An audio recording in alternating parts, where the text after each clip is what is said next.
Hey guys, welcome to the Bionicle Inspiration Series, a series where we cover the MOCs of the community to help inspire you for the future things that you want to build. This episode is going to be primarily focusing on smaller MOCs, basically showing the versatility of using Lego in smaller things. You know, sometimes people say that you need heaps of parts to build really cool MOCs, and I don't reckon that's necessarily true. There's a lot of possibility and amazing things you can do with just a small amount of parts and building little tiny things. So let's check out some of the stuff from the community that does that in some very awesome ways. And maybe as well, if you're working on something and you're waiting on a Bricklink order, or you just don't have the parts that you specifically want for the specific thing that you want to build, maybe you can give a go at just building a little tiny something with some of the leftover parts that you might have from a build. And that can be a little bit of fun while you wait. So let's begin with a MOC by Dave Foreman called Mini MOCs. Now these MOCs are a part of a series that Dave has done, which essentially showcases what I just talked about. The concept of how you can build some amazing stuff only using a small amount of parts. For example, this bat design here, essentially Dave was looking at those sword pieces and eventually realized, hey, they kind of look like bat wings, and then suddenly the rest of the MOC was born. Also very cool, it's got a little bit of a flapping function there, as you can see with the rubber bands and the sort of way it's built. Very cool to be able to work a function into such a tiny MOC. That might be a fun challenge for you. But it's cool to look at all these MOCs and see some very creative part usages throughout all of them. You know, for example, if you look at the Phoenix Falcon design here, looking at the head design, it's essentially just one of those claws. However, you can kind of see one of the little details in the claw itself. It almost looks like an actual eyepiece. So that might be something worth trying, is to stare at parts long enough and maybe suddenly a face will form out of it, or something might look a bit like a mouth or an eyepiece or something like that. And yeah, from there a whole MOC could be born just from one piece, and isn't that awesome? But yeah, like I was saying, great to see some awesome system part usages throughout here. You know, the overall leg design on this cute little spider guy here using these studs as compound eyes is a great design. And also using all of these various droid arms and things like that to make these legs is creating a very realistic looking spider design and looks fantastic. So yeah, it's really cool to see so many various awesome animal designs. You know, the animal kingdom has so much to offer in terms of there's so many animals out there, whether it's, you know, amphibians or reptiles or birds or whatever, there's so much you can draw from, as well as all sorts of mythological animals and fantasy animals and things from video games and stuff like that, you know, and some of those are even adaptations on birds or things that actually exist in the real world. So there's so much to be able to draw inspiration from, and you yourself can easily make a MOC based around that. And there'd be heaps of photos of that online, so you've got a lot of source material to kind of base what you're making off. So isn't that cool, you know, to be able to do that? It's also cool to see how some of these designs don't require a lot of parts. You know, for example, on the bird, let's focus on him, the wing design is only made out of basically 6 pieces there, and it's just repeating those Exoforce arms and some of those claw pieces to create a very awesome looking wing design. So essentially that, and Dave sort of mentioned it in the bio on this MOC, you can just kind of play around with parts until something comes up. Maybe give that a go, you know, just pick up a few parts, start putting things together, and maybe you'll suddenly have a really awesome snake. Who knows? Some kind of awesome looking design. So I think that's a great way to build a really cute little small Rahi or beast of some kind. So great work, Dave. Let's move on to the next MOC, which is by The Chosen One, otherwise known as Leonid An.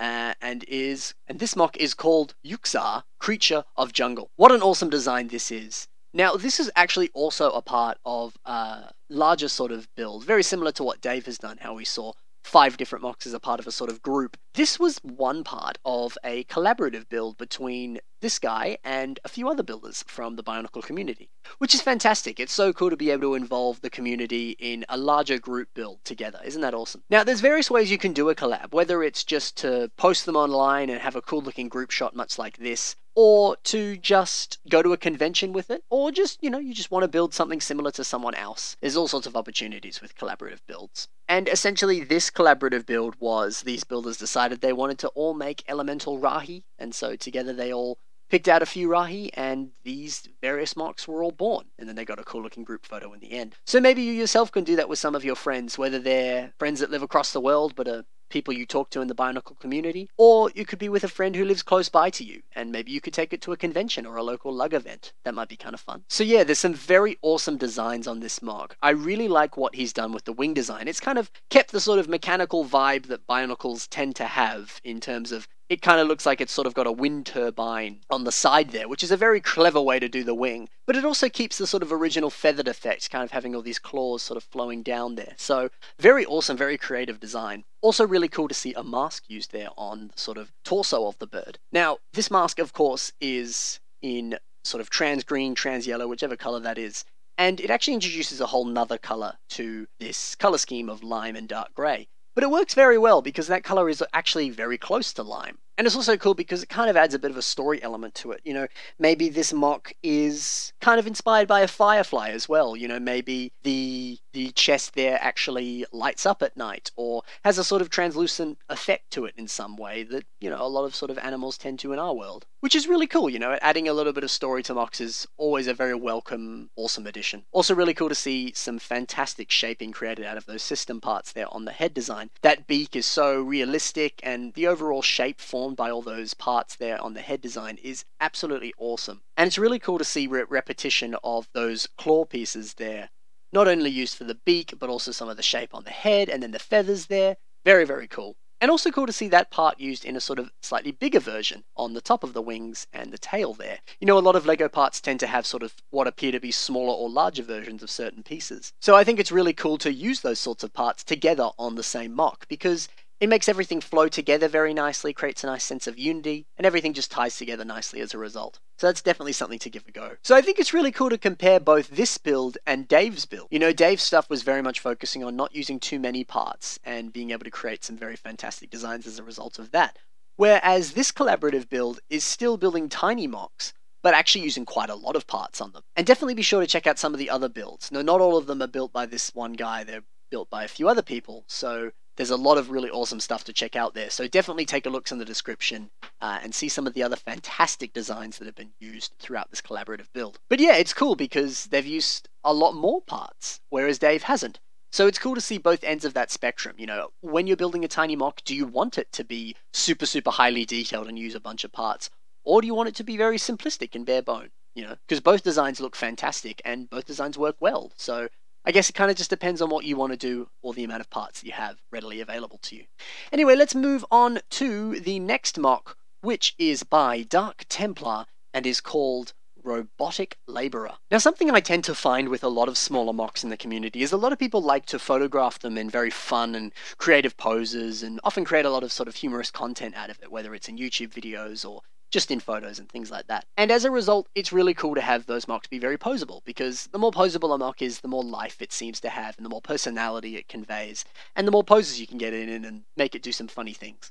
And this mock is a good example of that. It's super highly poseable, and it's in a bunch of different photos, sort of showcasing it doing a bunch of work, like holding this tool here, or walking off with some supplies and things like that. So yeah, a lot of personality in this mock, and essentially that's created through a lot of various different ball joints or other sort of connection parts, like we can see here on the shoulder, using some of those pneumatic tubes to sort of slot into the shoulder there. And that's awesome, you know, to be able to make such a poseable mock and it be so small. It creates such a nice personality to it. And that eye design there, simply just using a stud, is such a creative and clever way to just do a very simplistic head design. You know, maybe you've built everything on the mock and the head's the last thing you need to finish the mock, and you're sort of struggling with how to do it. Maybe just doing that, adding in a little eye socket like that, could be the perfect addition. But that's also something that's very cool about smaller mocks, is that they do kind of lend themselves to some really cool ways of being super highly poseable. You know, if you look at the upper leg design here, it is essentially just one piece. And if you were to do that, just adding one piece like that on a sort of larger scale mock, it may not look as good. You know, it may not sort of flow as well with the rest of the overall design. But since this mock is a lot smaller, you're able to kind of get away with that, and it still fit with the overall aesthetic of the design. And I think that literally just comes down to the fact that it's a bit smaller. So definitely keep in mind when you're building smaller stuff that if you're struggling on an area or you want to have posability, you can very easily just have one or two parts make up a whole joint on the design itself. And it still looks fantastic, you can get a lot of posability out of it, and it looks great. You know, a lot of LEGO sets actually tend to do that. If you look at most of Hero Factory or even Bionicle and things like that,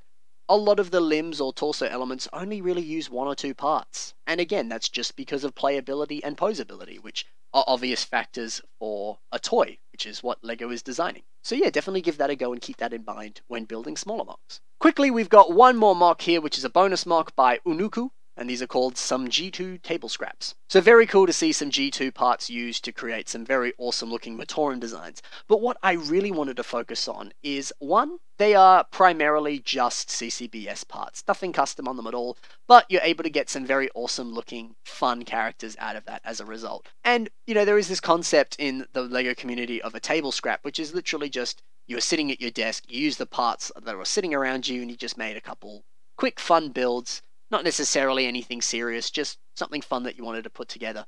So by all means, you can build some very simplistic MOCs, just post them as table scraps, and that's essentially what they are. You were just playing around with parts, and this was the end result you got. You figured you'd post it online or something like that. So if you feel like you have to be super, super custom, because I know I feel that sometimes, I'll build a MOC and I'll be like, this is really cool, but I got to make this custom because blah, blah, blah.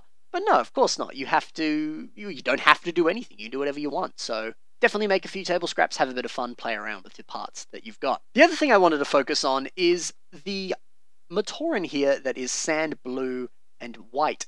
Very much reminds me of the old McToran that came with McDonald's sets, way back when we used to get LEGO McDonald's sets. Of course, that Matoran was Matoro, and it's so cool to see essentially what looks like a G2 version of him, which it in fact is if you look at the description here. And I think that's fantastic. To reimagine G1 characters in the G2 build style is awesome, and is a great way to reimagine characters who may have been some of your favorites from the old storyline. So definitely do that, give that a go. Maybe you can build some of the old characters that maybe were in your own story or were in the actual official Bionicle story back in the original generation. So yeah, definitely give that a go because that's a fun thing, and this G2 Matoro looks fantastic. Also cool to see the little flag on his back there, a very nice welcome addition. Anyway, that's about it for this episode on small builds. If you want to see the MOCs that you saw in this episode in a little bit more detail, or you want to check out some of the other things that those builders have done, be sure to check the links in the description for links to all those MOCs. Also in the description is links to my social media where you can drop a message saying future theme ideas for the show or future MOCs that you'd like to see on the show. Otherwise, that's about it. Hopefully you were inspired by this episode. Let me know if you were. I'd love to see what you built as a result. Otherwise, that's about it. Thank you very much for watching. I'll see you in the next episode. Happy building, guys. Bye for now.